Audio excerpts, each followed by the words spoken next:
జనసేన పార్టీతో మీ ప్రయాణం గురించి తెలుపగలరు? జనసేనతో నా ప్రయాణం గ్రౌండ్ లెవెల్లో కార్యకర్తగా స్టార్ట్ చేశాను. గతంలో సోషల్ మీడియాలో వర్క్ చేసినప్పటికీ 2 సంవత్సరాల నుంచి గ్రౌండ్లో ఉంటున్నాను. ఇక్కడ ప్రధానంగా కార్యకర్తగా క్రియాశీలక సభ్యత్వం తీసుకొని ఆ తర్వాత ప్రతి కార్యక్రమంలోనూ పాల్గొంటూ జనసేన పార్టీని బలంగా భావజాలాన్ని, సిద్ధాంతాలని, నాయకుల యొక్క మనోభావాలని బలంగా జనాల్లోకి తీసుకెళ్తున్నాను. ప్రతి సందర్భంలోనూ అపోజిట్ పార్టీ వాళ్ళని మాటలతోటి వాళ్ళు చేస్తున్న మానసిక అత్యాచారాన్ని ఎదుర్కోవడంలో నా వంతుగా ప్రయత్నం చేస్తూ జిల్లా అధినాయకుల దృష్టిలోనూ అలాగే పార్టీ అధ్యక్షుల వారి దృష్టిలోనూ పడడం జరిగింది. ఈ విధంగా నాకు రాష్ట్ర అధికార ప్రతినిధి పదవిని అప్పచెప్పారు. ఈ బాధ్యతను నేను చాలా గౌరవంగా ఫీల్ అవుతున్నాను. అంతే బాధ్యతతోటి పార్టీని జనాల్లోకి తీసుకెళ్తానని తెలియజేసుకుంటున్నాను. రాజకీయాల్లో మీ ప్రయాణం, మీ కుటుంబ నేపథ్యం గురించి తెలుపగలరు? నాకు రాజకీయ నేపథ్యం అంటూ ఏమీ లేదు. జనసేనతోనే నా ప్రయాణం. నాకు రాజకీయ గురువు పవన్ కళ్యాణ్ గారే. ఆయన్ని చూసే నేను రాజకీయాల్లోకి వచ్చాను. ఆయన భావజాలాలు, సిద్ధాంతాలు నచ్చి నేను రాజకీయాల్లోకి వచ్చాను. మొదటి అడుగు నాదే, నా కుటుంబం తరపు నుంచి. ప్రభుత్వం ఇంత దారుణంగా పరిపాలిస్తున్నా, ఇంత అసమర్థ పాలన రాష్ట్రంలో కొనసాగుతున్నా సరే ఇంకా వాళ్ళకి సానుభూతి పరులు, ఇంకా వాళ్ళ కొమ్ము కాస్తున్న వాళ్ళు ఉన్నారు. ఎందుకు ఉంటున్నారు ఏంటని నేను చేసిన అధ్యయనంలో జరిగింది ఏంటంటే, సొంత మీడియా ఛానల్ ఉండడం మూలంగా సామాన్యులకి ప్రభుత్వంలో ఉన్న వాళ్ళు ఏం చూపిస్తే అదే నిజమని నమ్ముతున్నారు. వాస్తవాలను వాళ్ళకి తెలియచెప్పేవాళ్ళు లేరు. అందువల్లే వాస్తవాలను గ్రహించి నా ద్వారా సామాన్యుల వరకు ప్రభుత్వం యొక్క లోటుపాట్లను తెలియచేసి వాస్తవాలేంటి, అవాస్తవాలేంటి, ప్రభుత్వం ఏ ఏ విషయాల్లో ప్రజలను మోసం చేస్తోంది, జనసేన పార్టీ ఏ విధంగా ప్రజల పక్షాన్ని నిలబడుతుంది అని చెప్పేసి నా మాటల ద్వారా తెలియజేయాలి, ప్రజలకు తీసుకెళ్లాలని ప్రయత్నించాను. దానికోసం నేను కొంత లోకల్గా ఉన్న నా పరిస్థితులు, ఒక సామాన్యుల పరిస్థితులు ఎలా ఉంటాయి వీటి గురించి అధ్యయనం చేశాను.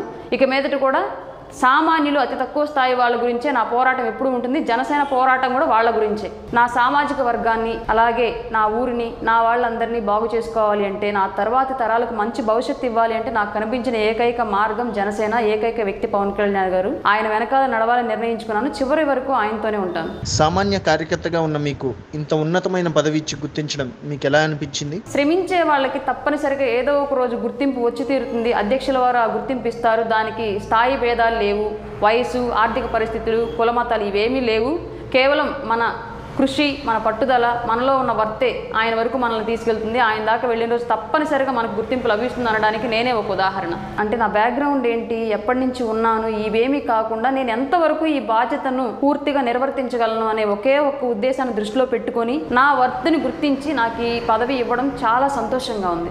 మీకు పార్టీ అధినాయకత్వం నుండి ఎంతవరకు సపోర్ట్ ఉంది? నాగబాబు సార్ నాకు కాల్ చేసి పార్టీ గురించి చాలా బాగా పనిచేస్తున్నారు, మీలాంటి యువతే కావాలి, మిమ్మల్ని చూసుకొని మేము ధైర్యంగా ముందుకెళ్తున్నాము, మీ అందరి తోడ్పాటు ఎప్పుడు పార్టీకి ఉండాలి, ఇలాగే ముందుకెళ్ళాలి, మా సహాయ సహకారాలు ఎప్పుడు మీకు ఉంటాయి, మీకు ఎలాంటి ఇబ్బంది ఎదురైనా, ఎలాంటి అవసరం ఎదురైనా సరే నాకు నిర్మోహటంగా ఫోన్ చేయొచ్చు, మెసేజ్ చేయొచ్చు అని చెప్పి నాకు ఒక భరోసా ఇచ్చారు.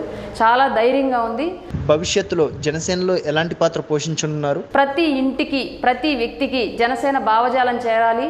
పవన్ కళ్యాణ్ గారి వ్యక్తిత్వము, ఆయనలో ఉన్న సిద్ధాంతాలు, ప్రజల పట్ల ఆయన నిలబడుతున్న తీరు, అధికారం అనేది ఆయనకి తృణప్రాయము. పార్టీని ఖచ్చితంగా బలోపేతం చేసే దిశగా 100% నా శక్తికి మించైనా సరే నేను కృషి చేస్తాను. అలాగే నాకు ఈ అధికార ప్రతినిధి ఇచ్చినందుకు అధ్యక్షులు పవన్ కళ్యాణ్ గారికి, నాగబాబు సార్ గారికి, నాకు ఎల్లప్పుడూ పార్టీలో నేను పరిచయం అయిన దగ్గర నుంచి నాకు తోడుగా ఉంటున్న నాదెళ్ల మనోహర్ సార్ గారికి, నాకు ప్రతి విషయంలో ఇక్కడి నుంచి తోడ్పాటును అందించిన జిల్లా అధ్యక్షులు రియాజ్ గారికి, హరిప్రసాద్ సార్ గారికి హృదయపూర్వక నమస్కారాలు తెలియజేసుకుంటున్నాను.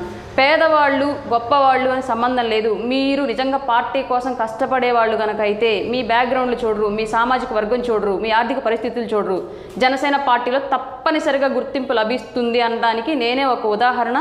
కార్యకర్తలందరికీ ఈ విషయం క్లియర్గా తెలియజేసుకుంటున్నాను. మీలో ఉన్న నిరాశని, నిస్పృహల్ని పక్కన పెట్టేసేయండి. పార్టీ కోసం బలంగా పనిచేయండి. ఖచ్చితంగా మీ వరకు గుర్తింపు తప్పనిసరిగా వస్తుందని మాత్రం నేను తెలియజేసుకుంటున్నాను. జనసేన పార్టీ మనందరి పార్టీ, పేదల పార్టీ, సామాన్యుల పార్టీ.